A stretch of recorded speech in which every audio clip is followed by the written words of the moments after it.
మీరు చూస్తా ఉన్నారు గత వారం రోజుల నుండి ఎప్పుడైతే కోర్టు ఒక నిర్ణయం ఇచ్చిన తర్వాత కోర్టు ఏం చెప్పింది, కోర్టులో ఉన్నటువంటి కంటెంట్స్ ఒకసారి చదువుకోవాలి.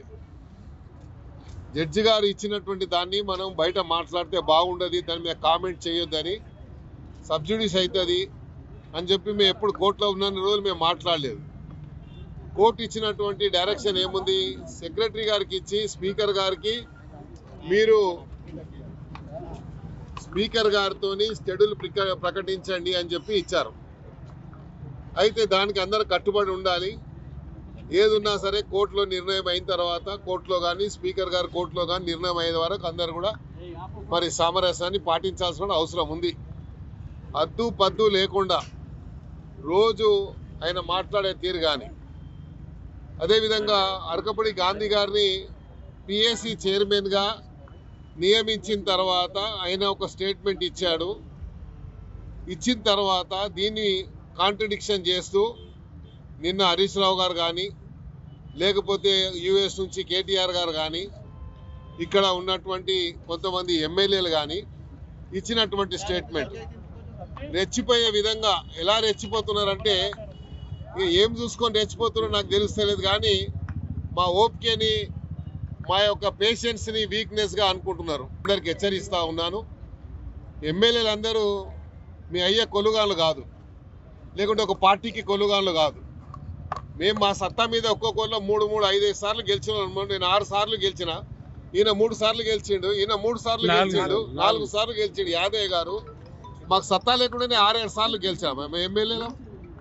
6 సార్లు ఎమ్మెల్యేలు గెలిచి 5 సార్లు ఎమ్మెల్యేలు గెలిచి ప్రజల మధ్యలో ఉండేటువంటి మేము, నువ్వు నిన్న మొన్న జుమ్మా హఫ్తాకు నువ్వు గెలిచి నువ్వు ఎన్ని మాట్లాడుతున్నావు, ఎన్ని రెచ్చిపోతున్నావు?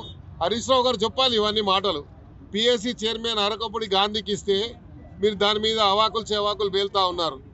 కాబట్టి దయ్యాలు వేదాలు వరించినట్టుగా మరి గురిగింజ కింద మచ్చ ఉంటుంది, అది మర్చిపోయినట్టున్నారు వీళ్ళు మొదలుపెట్టిన సాంప్రదాయమే కదా. గతంలో మేము కూడా ఒకసారి ఎమ్మెల్యేగా రాజీనామా చేశాను.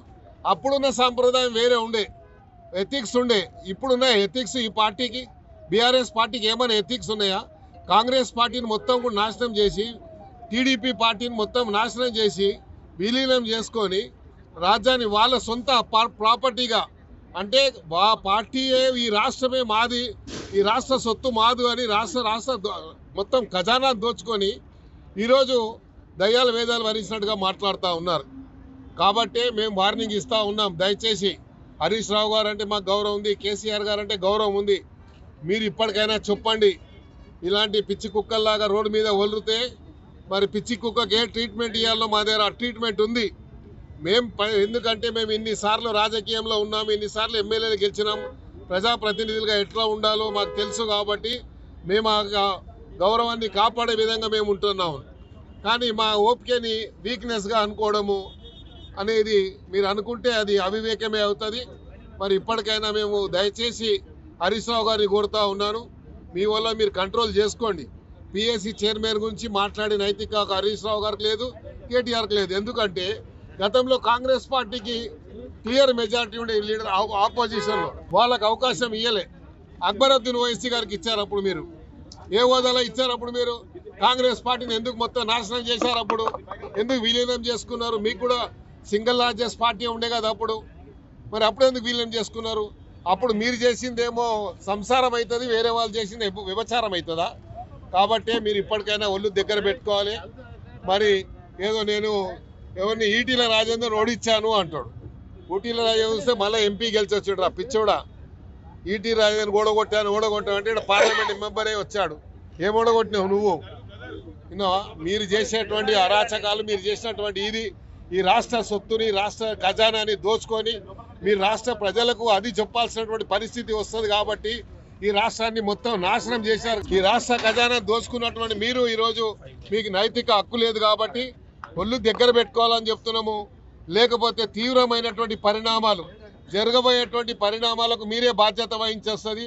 హరీష్ రావు గారు ఒక సీజన్డ్ పాలిటిషియన్ కాబట్టి హరీష్ రావు గారికి నేను విన్నవించుకుంటున్నాను, మీ వాళ్ళని కంట్రోల్ చేయండి.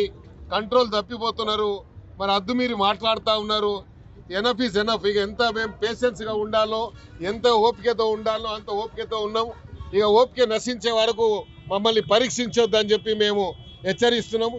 లేకపోతే జరగబోయేటువంటి తీవ్రమైనటువంటి పరిణామాలకు ఆ పార్టీయే బాధ్యత వహించాల్సి వస్తుంది. ఏదో మేము ఆ ఇంటికి వస్తాము, మా పార్టీ ఆఫీస్ నుంచి బయలుదేరుతాము అని అంత దమ్ముంది వీడికి. అంత దమ్ముంటే చూపిరా నాయనా, నీకు చూపిస్తాను నేను కూడా. మేము కూడా ఒక్క స్టేట్మెంట్ రేపు ఇచ్చామనుకోండి, అందరి ఇండ్లు దిగ్బంధం అయిపోతాయి.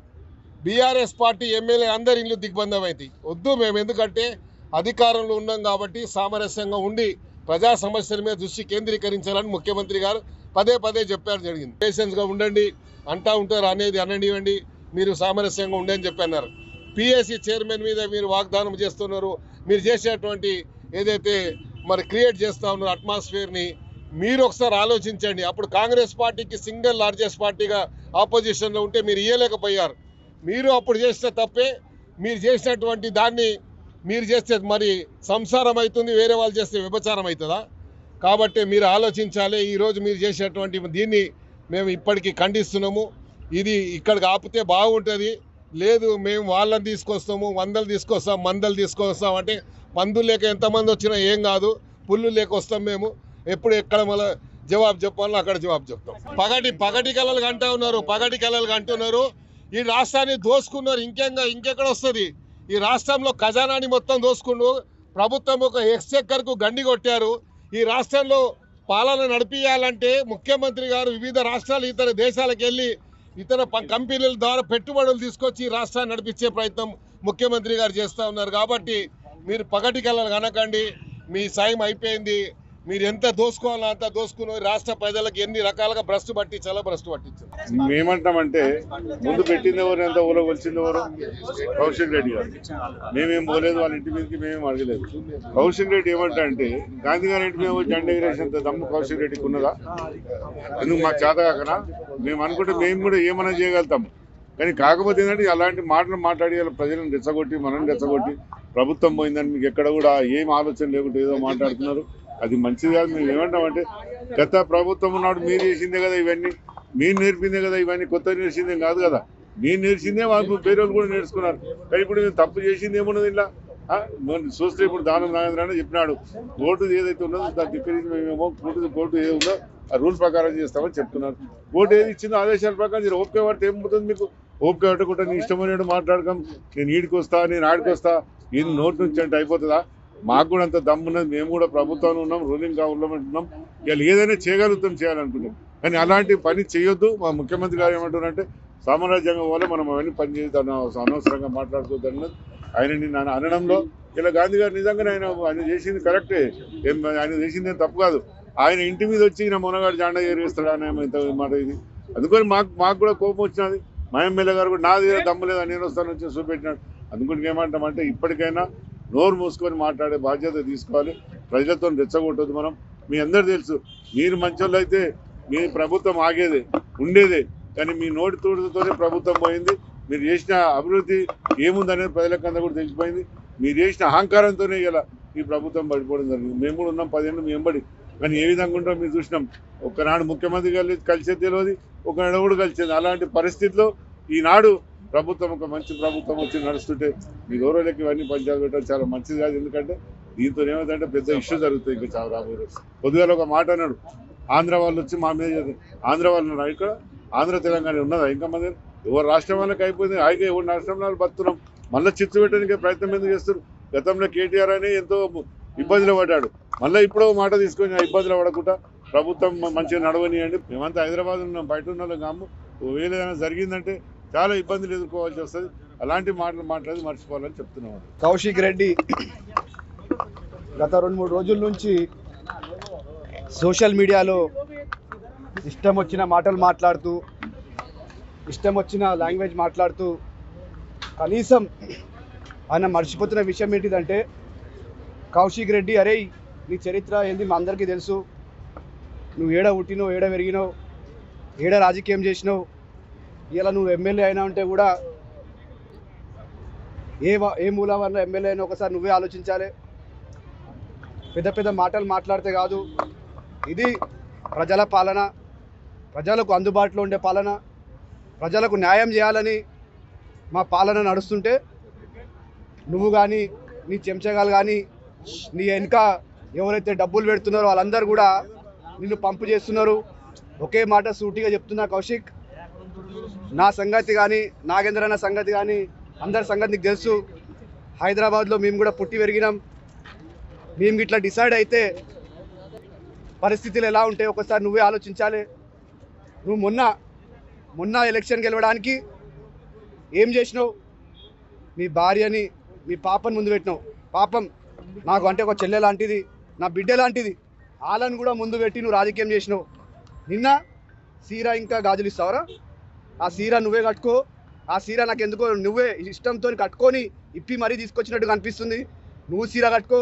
నీ పక్కన కూర్చునిగా ఆనికి కూడా ఒక సీరా ఇస్తే కట్టుకోనికే రాకపోతే చెప్పు. మా మహిళా కాంగ్రెస్ వాళ్ళు ఉన్నారు, ఇంటికి పంపిస్తా, మంచిగా కట్టిస్తారు, గాజులు ఇస్తారు వాళ్ళు. ఇంకా నువ్వు గాజులు ఇంకా అవే ఇచ్చినావు. మా అందరం కూడా లిప్స్టిక్ అన్నీ ఏమేమి కావాలో అన్నీ ప్రొవైడ్ చేస్తాము. ఎందుకంటే హైట్గా పొడుగున్నావు కనుక నీ కరెక్ట్ సూట్ అవుతుంది. నీకు ఒకే విషయం చెప్తున్నా కౌశిక్, రాజకీయ జాగాలు ఉండాలి. రాజకీయాలలో గీత దాటి మాట్లాడితే ఎవరు కూడా సైన్స్ ఊకోరు. అందరి దగ్గర కూడా అందరం కూడా అంటే పబ్లిక్ లైఫ్లో ఉన్నాం. ఎవరైనా ట్రిగర్ అయిందంటే నువ్వు ఎక్కడుంటో ఒకసారి ఆలోచించాలని కూడా కౌశిక్ రెడ్డికి నేను హెచ్చరిస్తున్నా. ఎందుకంటే కౌశిక్ రెడ్డి వ్యక్తిగతంగా చాలా సంవత్సరాల నుంచి కూడా తెలుసు. కానీ ఈరోజు పాపం పిచ్చోడైపోయాడు. ఏమైపోయిందంటే కుక్క ఎప్పుడు కూడా అలా ఓనర్కి లాయల్టీ చూపెట్టడానికే ఏమేమో వరుతుంటుంది. పాపం కేటీఆర్ ఏం కుక్కలకు బిస్కెట్లు వేస్తున్నావు కానీ ఇగ మొరుగుతున్నారు. పెద్దనేమో ఫామ్ హౌస్లకి బయటికి వెళ్తలేడు. రా మాట్లాడు. అంతేగాని నీ ఇష్టం వచ్చినా మాట్లాడి నీ వెనక చెంచగాళ్ళు ఉన్నారు, ఎవరైతే ఇన్వెస్ట్మెంట్ చేస్తున్నారో నీ గురించి, ఎవరైతే అరే చెయ్యి కౌశిక్ మేమందరం నీకు ఉన్నాడో ఒక్కసారి హైదరాబాద్ నగరంలో నిజంగా కూడా మేము డిసైడ్ చేసి కన్నెర్రగా చేసినామంటే నీ పరిస్థితి ఏమవుతుందో ఒకసారి ఆలోచించాలని కూడా కౌశిక్ రెడ్డికి హెచ్చరిస్తున్నా. జై కాంగ్రెస్! Kaushik Reddy down down.